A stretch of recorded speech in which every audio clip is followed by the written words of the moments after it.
Talvez que a gente pense que seja muito diferente das nossas vidas, mas Jonas tem muito de nós. Eu e você podemos em algum momento estar inseridos neste contexto de Jonas, perfeitamente.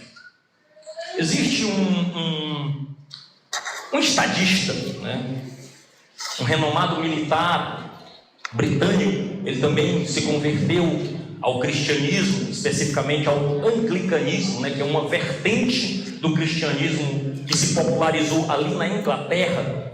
O seu nome era Oliver Cromwell. Oliver Cromwell foi um grande estadista e, como todos vocês devem saber, naquela época, lá em 1599, ele viveu de 1599 até 1658, foi o seu período de vida. E não tinha máquinas fotográficas para fazer um registro da figura. Então, o que era muito comum? Você contratava um pintor. Esse pintor, você passava alguns momentos parado, estático diante deste pintor, e ele retratava ali a figura, até para que essa figura histórica fosse reportada para a história como um todo, os demais anos, séculos depois, as pessoas pudessem falar sobre aquela figura, diante de não ter uma máquina. Só que a maioria dos pintores eram muito benevolentes, no trato, na hora de registrar, de marcar ali o busto, a face das pessoas. Faziam uma correção, um Photoshop da época. Tirava uma ruga ali, botava outra por lá, deixa mais bonito do que ele realmente é. E Oliver Cromwell diz a história que ele, quando estava ali sendo representado, ele disse ao pintor, ele disse: olha, me retrate com rugas e com verrugas.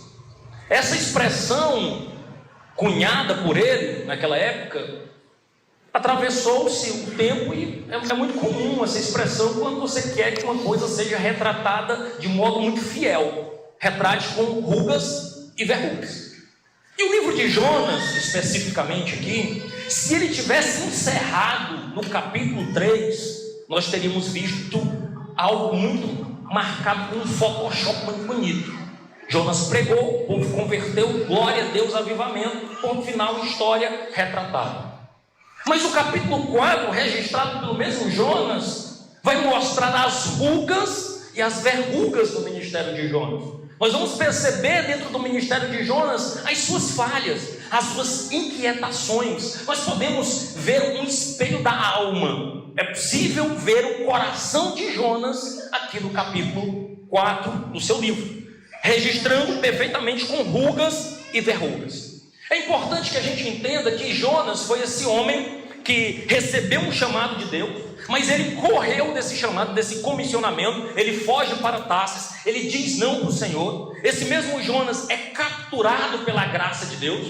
Note que no capítulo 2, ele encerra-se o capítulo 1 de Jonas, ele sendo lançado ao mar, e ali Deus, com toda providência, captura Jonas com graça e misericórdia. Jonas, ao ser capturado, ele agora corre para Deus e corre com Deus. Esses são os 3 primeiros capítulos do seu livro. E talvez seja o ápice do enredo. Talvez essa história seja o ponto alto, seja esses 3 primeiros capítulos, porque é perfeitamente possível ver a compaixão de Deus para com os ninivitas, para aquela cidade pecadora. Deus se compadece daquele povo, envia um profeta, envia alguém para proclamar as verdades eternas, para anunciar as verdades eternas. Aquele povo agora se converte dos seus maus caminhos. Mas também nós podemos ver nesses capítulos também a misericórdia de Deus com Jonas, esse profeta relutante, esse profeta fujão, esse profeta que diz não para Deus no primeiro momento, mas ao se ver apertado pelas circunstâncias da vida, pela grata providência de Deus, ele se volta para Deus. E nós lemos no texto que a cidade inteira se converteu após ouvir a mensagem. O resultado é que Deus não puniu com juízo aquela nação.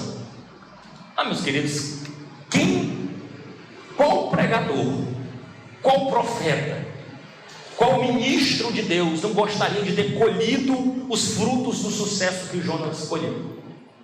Você adentrar numa cidade que estava pronta a ser destruída pelo seu pecado, agora você anuncia, e foi um anúncio rápido. Ele percorreu a cidade durante um dia, dizendo: arrependam-se, e agora você tem um arrependimento maciço. De reis a pobres, simples moradores se arrependem, se convertem dos seus maus caminhos, se voltam para Deus. Um milagre. Pregador extremamente eficiente, prega a palavra de Deus e é uma conversão em massa.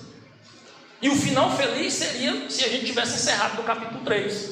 Seria um final muito a lá Hollywood, né? Filme com final feliz. Quem sabe até as novelas globais encerrou o final feliz ali, todo mundo feliz e contente. Mas o livro de Jonas talvez tenha um final mais shakespeariano, né? Mais a forma de tragédia, talvez apontando mais para algo que não termina como os seus espectadores esperam, apenas com sucesso. Mas nós podemos perceber no capítulo 4 a providência de Deus mostrando o final infeliz de Jonas, mostrando que Jonas precisava passar por uma correção, precisava corrigir o seu coração e a sua visão. E às vezes nós que servimos a Deus corremos esse risco de achar que os pecadores são os outros, que quem precisa de Deus é os outros, que quem precisa de ter um coração transformado são aqueles que não conhecem a Cristo. Mas a verdade é que nós somos instruídos pela Escritura a sondar este velho coração, essa natureza humana pecaminosa que habita em mim e em você, nos inclina para o egoísmo muitas vezes. Veja como seria talvez o final perfeito da história. Olha só, talvez o final que nós gostaríamos de ver, Jonas 3,10. Tendo em vista o que eles fizeram e como abandonaram seus maus caminhos, Deus se arrependeu e não destruiu a cidade como tinha ameaçado. Olha que maravilha, um final perfeito.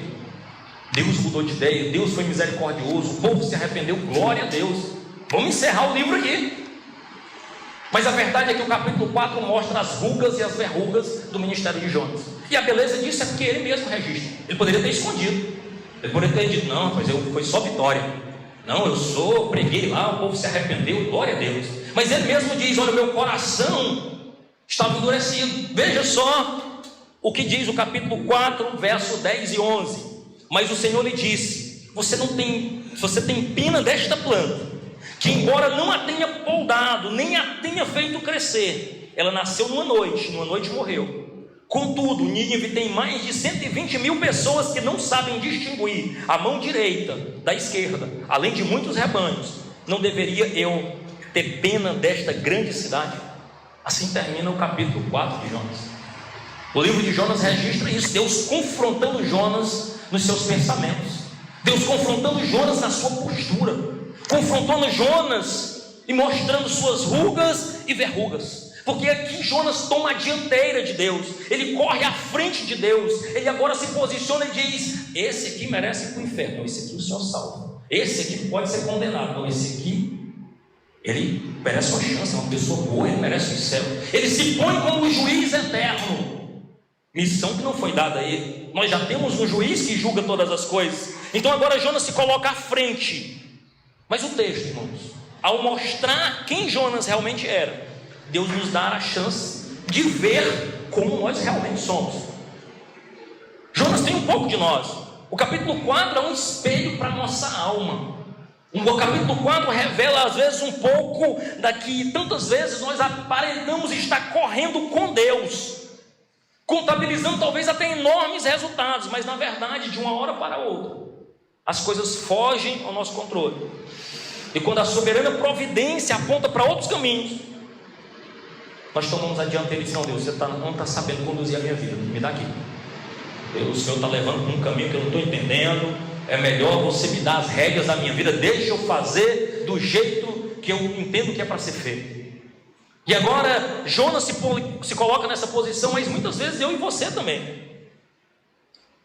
O capítulo 4 de Jonas aponta para o nosso coração, aponta para a nossa alma e nos revela aquilo que Deus diz a Samuel, no capítulo 16 do primeiro livro de Samuel: Deus não vê como o homem vê.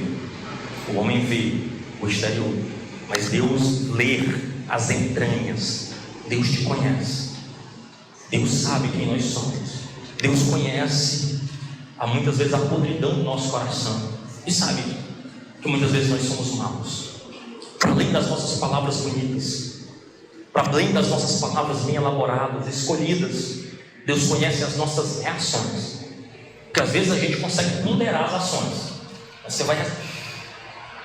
Não, não posso dizer isso porque vai criar um constrangimento. Deixa eu pensar direitinho. Mas quando de repente alguém pisa no nosso calo, que não é o jeito que a gente estava esperando, a nossa reação imediata, intransigente, dura, grosseira, embrutecida, revela às vezes um pouquinho do nosso coração. Aí como Deus diz, agora você está mostrando quem você é.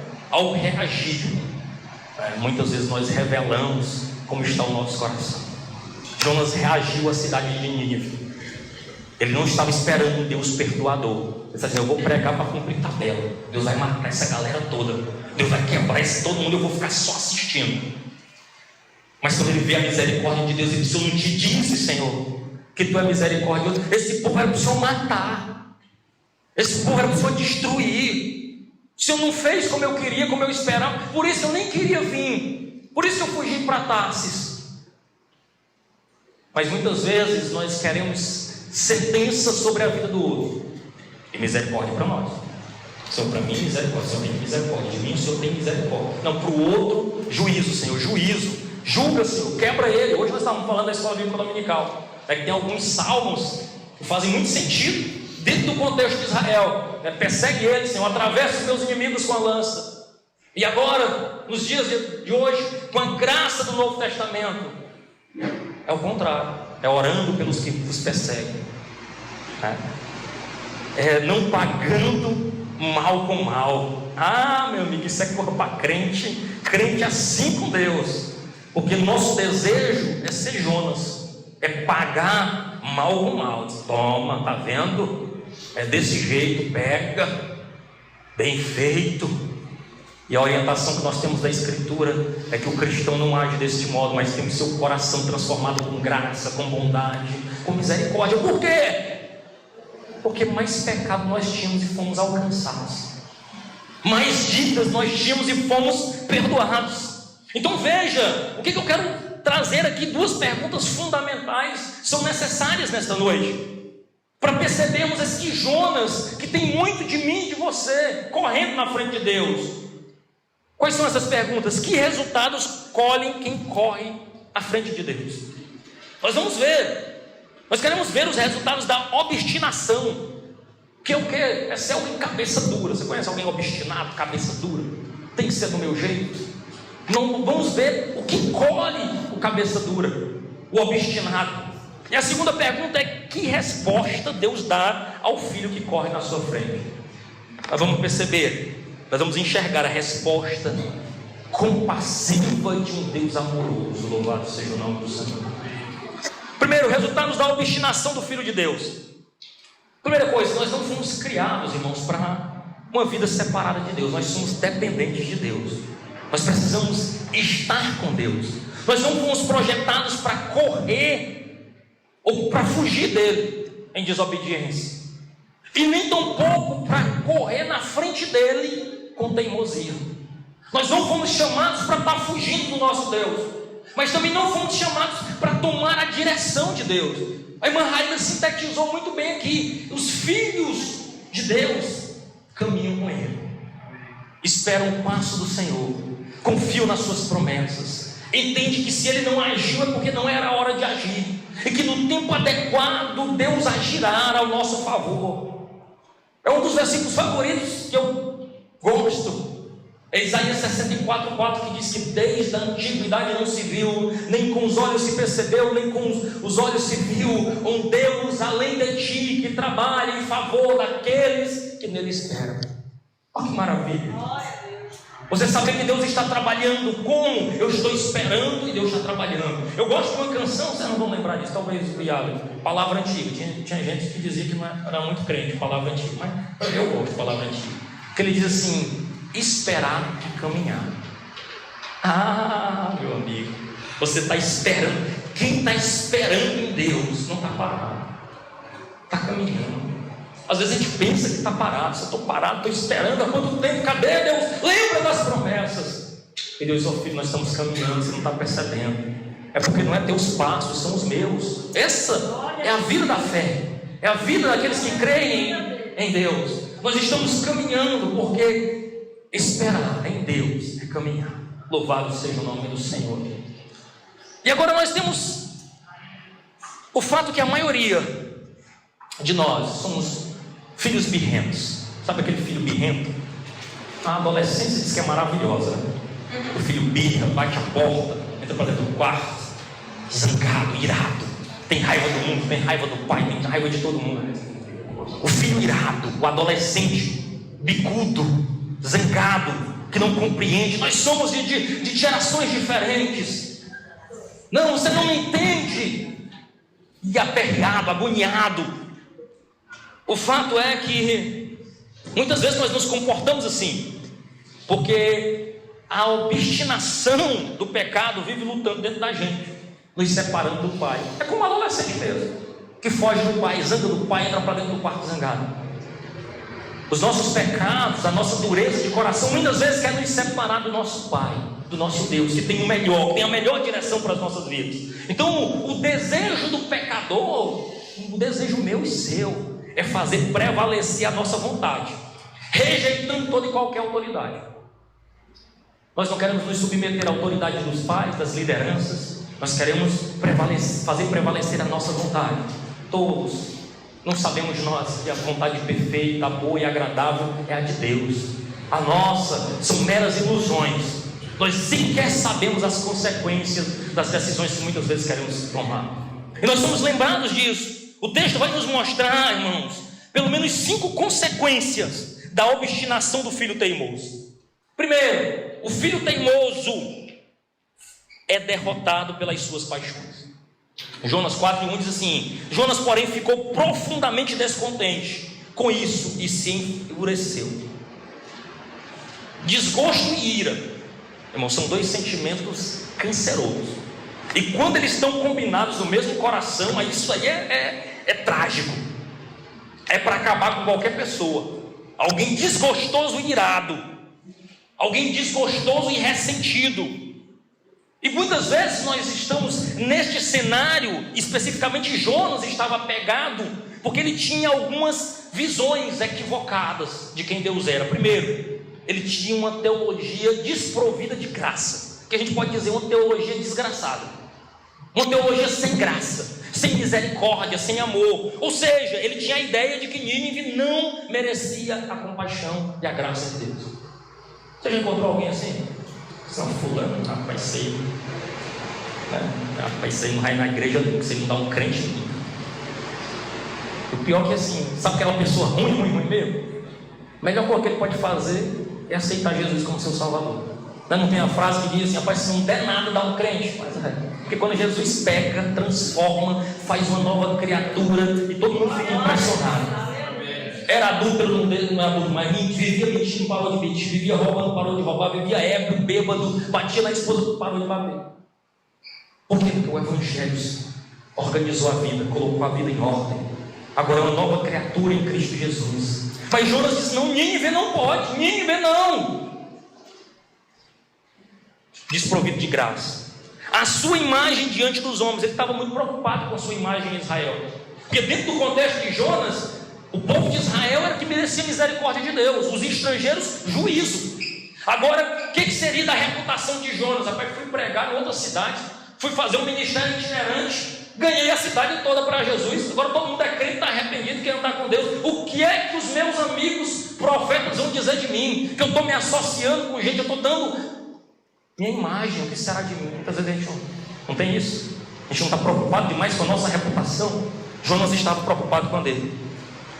Ao ponto também que Jonas tinha um projeto de felicidade pessoal único, né? Ele queria viver feliz e realizado, sem nunca mais ter que se preocupar com o mundo.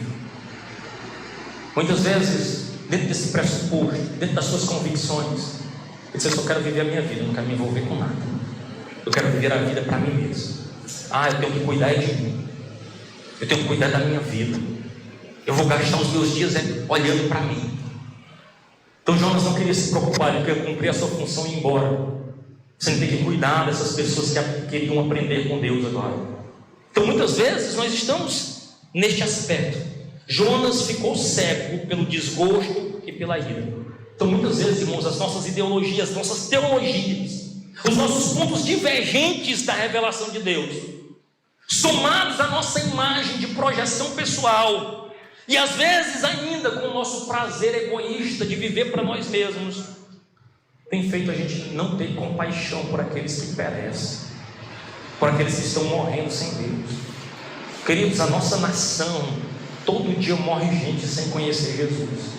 E a nossa teologia diz que se essas pessoas morreram e não fizeram uma declaração pública de fé em Deus, se não abraçaram a fé, mesmo que na última hora, infelizmente eles são condenados eternamente. Então muitos perecem, porque muitas vezes nós estamos preocupados com nós mesmos, estamos vivendo a nossa própria vida. Então sempre que se achar desgostoso ou irado, examine, irmão, cautelosamente o seu coração. Geralmente, um coração egoísta ou um coração equivocado, ele nasce de uma teologia incorreta, nasce de influências ideológicas contrárias à palavra de Deus, e nasce também de um coração egoísta que só pensa em si. Então são 3 pontos que nós precisamos analisar com muito cuidado: um coração teologicamente enganado, um coração ideologicamente equivocado, e um coração egoisticamente trabalhado para olhar apenas para si, geralmente produz muita tristeza e desgraça. A obstinação dos filhos que correm de Deus, a obstinação do Jonas, o filho teimoso. Então cuidado com a sua teologia, cuidado com a sua ideologia e cuidado com o seu ego. Nós precisamos de um ego transformado à imagem do Filho de Deus. Segundo, a obstinação do filho teimoso também destrói a paz. Jonas capítulo 4 e 1, eu vou ler a partir do 2, 4 e 2, ele orou ao Senhor: Senhor, não foi isso que eu disse quando ainda estava em casa? Foi por isso que eu me apressei em fugir para Tarsis. Eu sabia que tu és Deus misericordioso e compassivo, muito paciente, cheio de amor, e que prometes castigar, mas depois te arrependes. Agora, Senhor Deus, tira a minha vida, eu imploro, porque para mim é melhor morrer do que viver. Você está vendo o que é que Jonas está dizendo aqui? Olha a falta de paz desse cidadão. O camarada, vendo a misericórdia de Deus, ele diz: eu sabia que o Senhor é bondoso, eu sabia que o Senhor é misericordioso. Isso é porque um profeta crente, homem de Deus, fala com Deus, e muitas vezes tem um coração vendido. É o profeta bem mais sucedido, talvez o profeta bem sucedido que nós temos na Bíblia, porque pregou para uma cidade e ela se converteu inteiramente. Mas aqui nós temos um homem profundamente descontente, descontroladamente irado e totalmente destruído, um homem sem paz, porque a obstinação, a teimosia deste homem roubou-lhe a paz. Queridos, Jonas estava sem paz por causa da sua rebeldia. O coração dele não parava de remoer os desgostos, ele achava que Nínive não precisava de misericórdia. Então muitas vezes, irmãos, nós caminhamos desse jeito, com pensamentos e planos equivocados acerca de Deus, pensamentos e planos que não configuram aquilo que Deus é, aquilo que Deus revela na sua palavra. Então nós não podemos viver teimando com a revelação de Deus das Escrituras, nós não podemos viver teimando com os planos de Deus para nós. Deus tem planos maravilhosos para nossas vidas, irmãos. Nós não podemos viver alimentando o nosso ego, nós não podemos nos submeter à escravidão, porque não se engane, nós falamos sobre o louvor aqui, sobre estar rendido, e todo mundo está rendido a alguma coisa. Se nós não estamos rendidos à graça, à misericórdia, ao nosso Deus, nós estamos rendidos aos ídolos, nós estamos rendidos ao nosso nome, ao nosso status, à nossa projeção de poder e de influência. Todo mundo está rendido a alguma coisa, mas o melhor caminho, o melhor lugar para se render é aos pés do Senhor, porque a obstinação do filho teimoso destrói a sua paz. Terceiro, a obstinação do filho teimoso desvia o seu propósito. Veja só, verso 3, agora Jonas diz: agora Senhor, tira a minha vida, eu imploro, porque para mim é melhor morrer do que viver. Irmão, você precisa entender, Deus não te criou para você mesmo. Existe uma frase que ela é bem interessante. Ela diz assim: olha, assim como os rios, os minadouros, né, que é conhecido aqui, os olhos d'água, para falar num português bem claro para você, todo mundo conhece um olho d'água, ele não gera água para si mesmo. Assim como as plantas não dão frutos para elas mesmas, assim também nós, que somos os filhos de Deus, não deveríamos nos preocupar em produzir apenas para nós mesmos. Veja que as águas, as plantas, elas produzem para abençoar outros, para abençoar vidas, para abençoar outras pessoas, para abençoar ou fazer parte de um ciclo da natureza poderoso. Assim também os filhos de Deus não deveriam viver a sua vida gastada apenas nos seus próprios prazeres. Nós precisamos olhar e enxergar a vida para além do mim mesmo, enxergar além das minhas próprias necessidades, porque a obstinação do filho teimoso desvia o propósito. E qual é o propósito dos filhos de Deus? Glorificar a Deus e abençoar o próximo. O Catecismo de Westminster faz a seguinte pergunta: qual o fim principal do homem? A resposta: glorificar a Deus e se alegrar nele para sempre. Então qual é o seu fim principal? É para a glória de Deus. Por que nós servimos? Eu falava com os amigos, eu estava na escola dos meninos, e na escola dos meninos ele usa o material da Mackenzie, que eu acho fantástico. E o Mackenzie é uma instituição com uma cosmovisão, uma visão de mundo presbiteriana. É uma faculdade muito famosa em São Paulo, e a gente usa esse material lá na escola. E a diretora falando disso: olha, nós precisamos ser pontuais no horário, porque nós fazemos as coisas para a glória de Deus. E nós precisamos estudar com afinco. Por quê? Porque nós fazemos para a glória de Deus. E aí veio a história de Lutero. Lutero disse que um sapateiro converteu ao Evangelho. E disse: Lutero, eu quero largar tudo. Agora eu conheci Jesus e eu quero largar tudo e entrar para o ministério, pregar a palavra. Como é que eu posso servir melhor? Ele disse: calma, você não precisa abandonar a sua profissão. Você pode glorificar a Deus dentro da sua profissão. Como? Faça o melhor sapato, o mais caprichado sapato, e venda pelo preço justo, e assim você está glorificando o nome de Deus. Na nossa profissão, naquilo que nós fazemos, nós glorificamos o nome de Deus. E aí, assim, nesse aspecto, às vezes a mentalidade do cristão, às vezes muitos de nós, por que nós servimos a Deus? Por que nós nos envolvemos no reino de Deus? Para a glória do seu nome. Por que nós trabalhamos com afinco? Por que nós cumprimos o nosso papel social? Para a glória de Deus. Por que você honra o seu casamento? Para a glória de Deus. Por que você cria seus filhos em sujeição? Para a glória de Deus. Eu sei que muitas teologias às vezes não vai vir um galardão para você. Tem um galardão, mas não troque com Deus não. Faça para a glória dele. Faça porque você quer glorificar o Deus que você serve. E se vier um galardão bom, glória a Deus. A Bíblia fala mesmo de galardão, mas muitas vezes a gente esquece a glória de Deus e só pensa no galardão. Deixa eu me envolver no serviço do reino de Deus, porque lá no céu tem coroa para mim, tem galardão. Vai ter, a palavra de Deus promete. Mas faça o que você faz para a glória do Deus que você serve.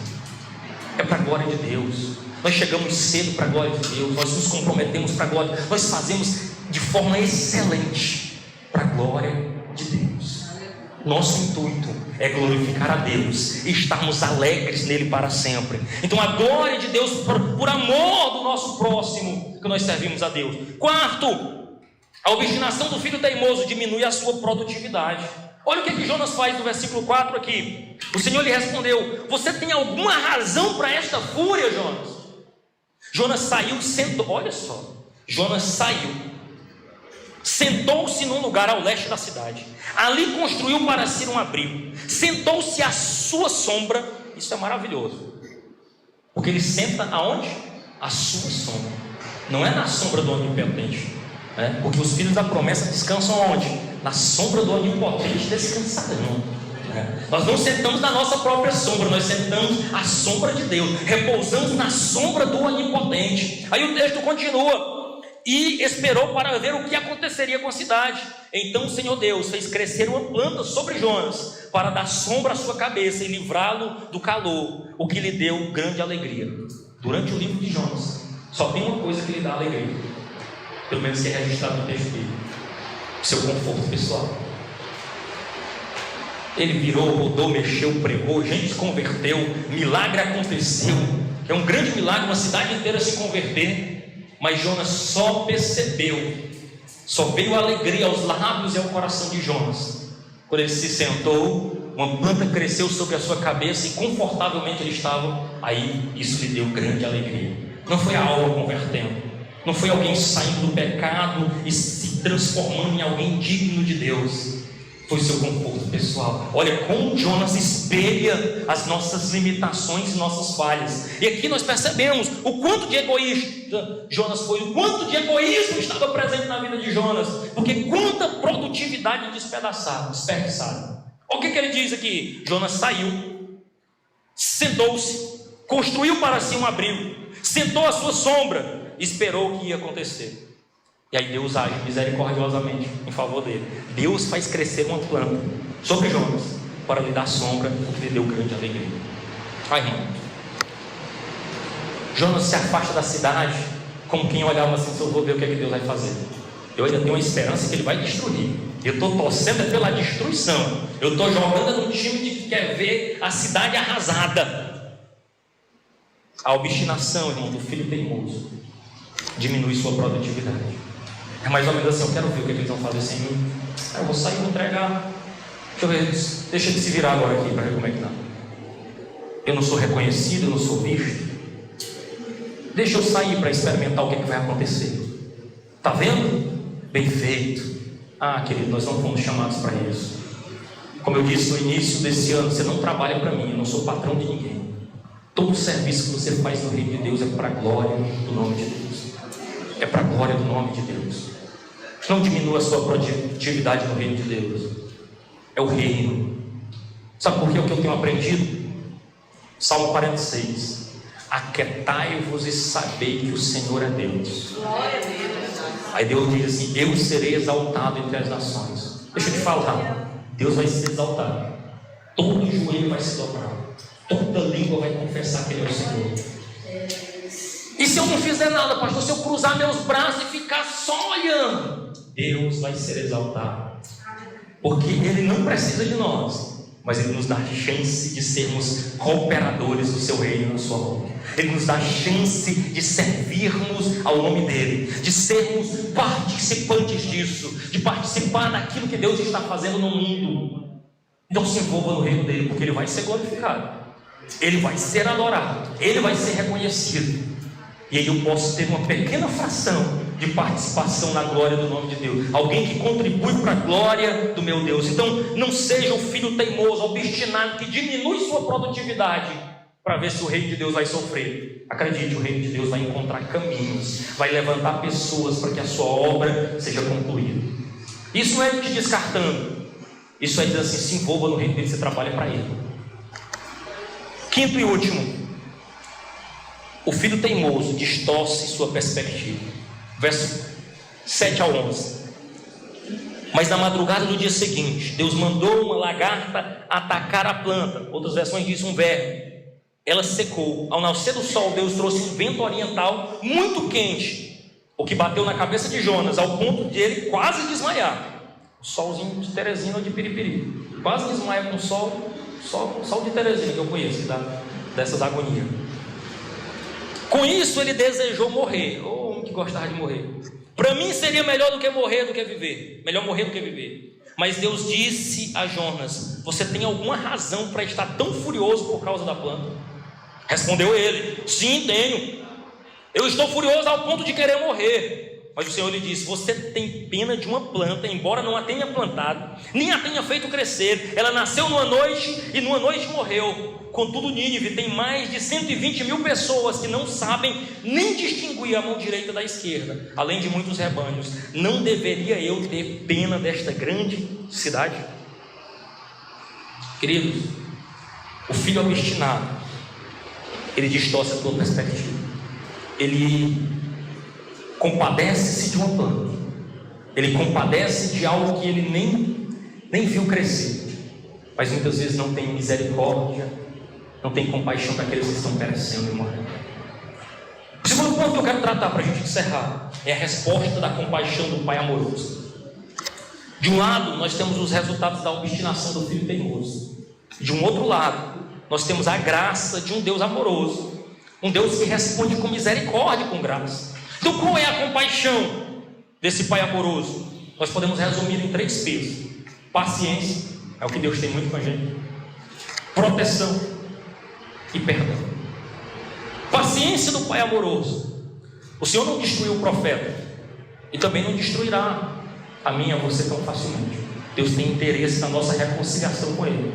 Deus tem interesse em corrigir a nossa visão. Deus não trata do modo como nós merecíamos. Deus não nos trata com a dureza que nós merecíamos. Ele nos trata com compaixão. Ele busca chamar Jonas através da sua postura e da sua palavra. O que ele faz? Ele faz crescer uma planta. Deus é pedagógico. Ele faz a planta morrer. Ele expõe Jonas ao sol escaldante. E então inicia um diálogo com ele. E finalmente o confronta com a verdade. É assim que Deus faz. Deus, na sua pedagogia de um Pai amoroso, Ele nos expõe as nossas falhas. Ele traz Jonas de volta para o seu colo. Ele poderia apenas ter chamado Jonas, ter dado uma pressão, ter confrontado Jonas, mas ele expõe uma situação. Ele faz Jonas ter misericórdia de uma planta. E depois ele compara esta planta, um ser ali vivo, mas que ele não teve nenhum trabalho para plantar, e ele se compadece dessa planta, ele se chateia com o fato da planta ter morrido atacada por um verme, por uma lagarta, mas é incapaz de se compadecer daqueles que estão perecendo. Muitas vezes o nosso coração está desse jeito. A gente se compadece das coisas e não das pessoas. Quando nós fomos desenhados para usar coisas e amar pessoas, muitas vezes nós estamos amando coisas e apenas usando pessoas. A gente precisa ter muito cuidado com isso. Deixar sermos corrigidos pelo este Pai amoroso. Segundo, a proteção do Pai amoroso. Quando nós lemos aqui o verso 5, nós vemos que Jonas construiu um guarda-sol para ele. Ele fez uma espécie de cabana, mas foi insuficiente. Deus é quem protege melhor. Deus é quem sabe proteger-nos, inclusive de nós mesmos. Deus nos protege não só contra o sol, mas nos protege de nós mesmos. Olha um Deus amoroso como esse. Mas também Deus muitas vezes tira também o conforto que Ele mesmo nos deu, para despertar o nosso coração e perceber que muitas vezes nós estamos idolatrando coisas.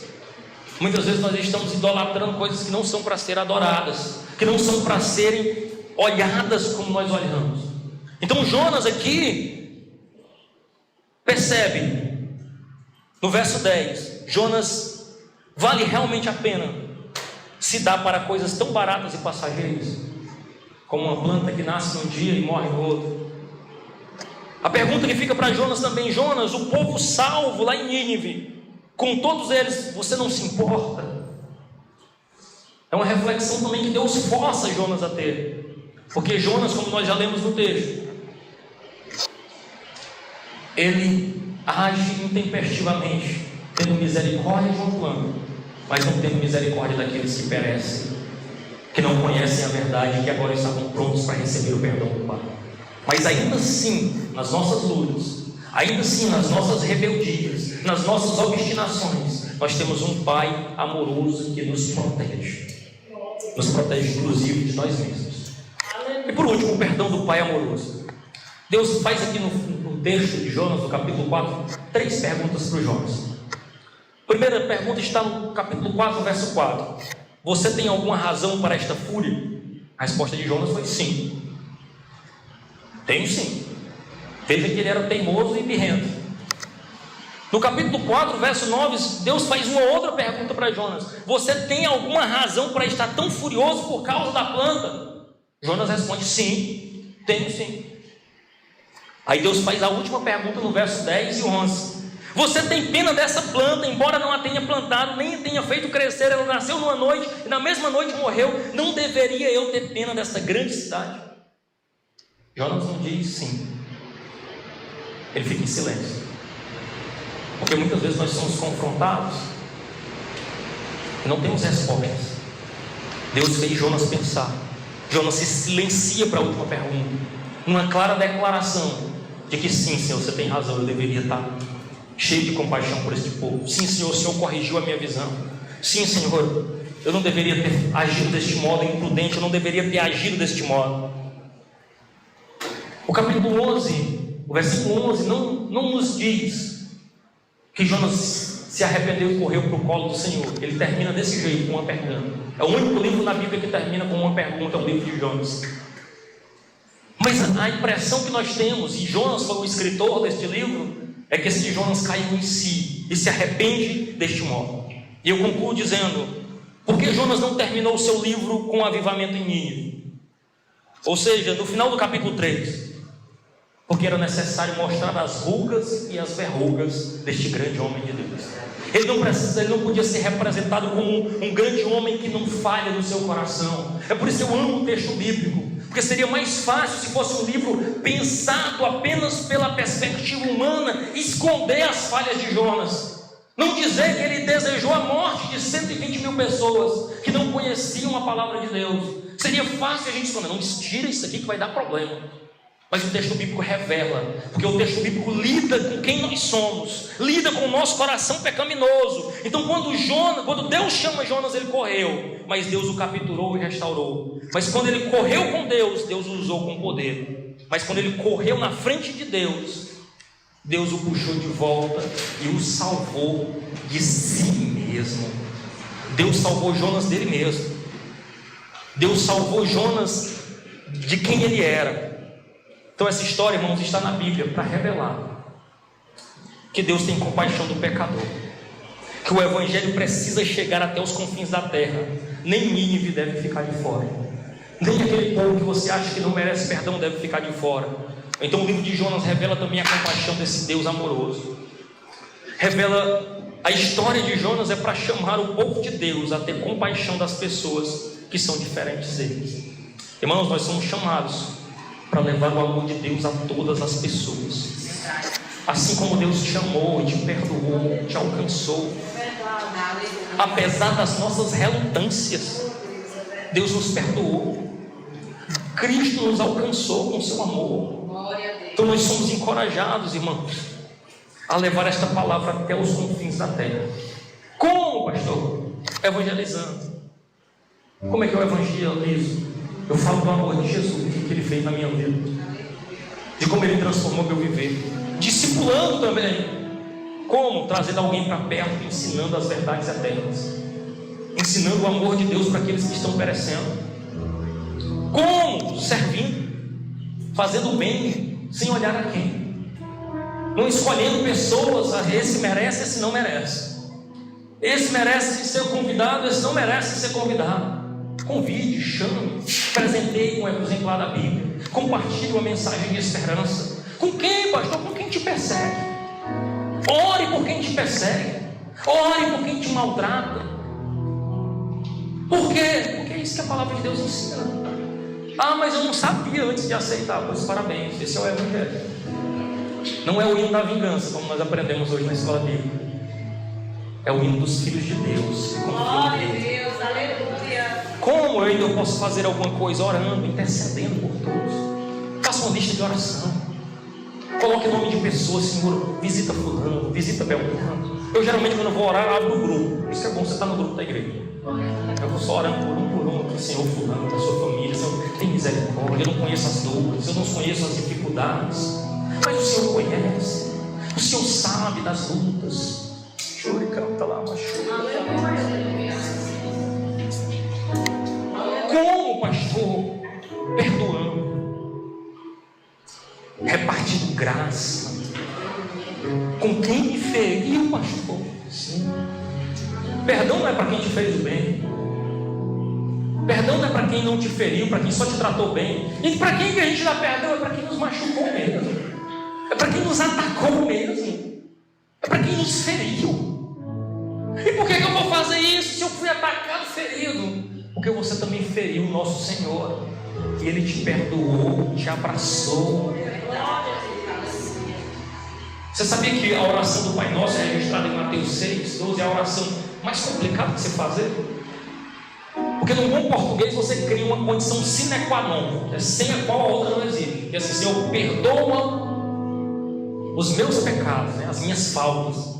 Como? Com que condição? Do mesmo modo, ou de modo semelhante, de igual modo, como eu tenho que perdoar aqueles que me ofenderam, que me atacaram.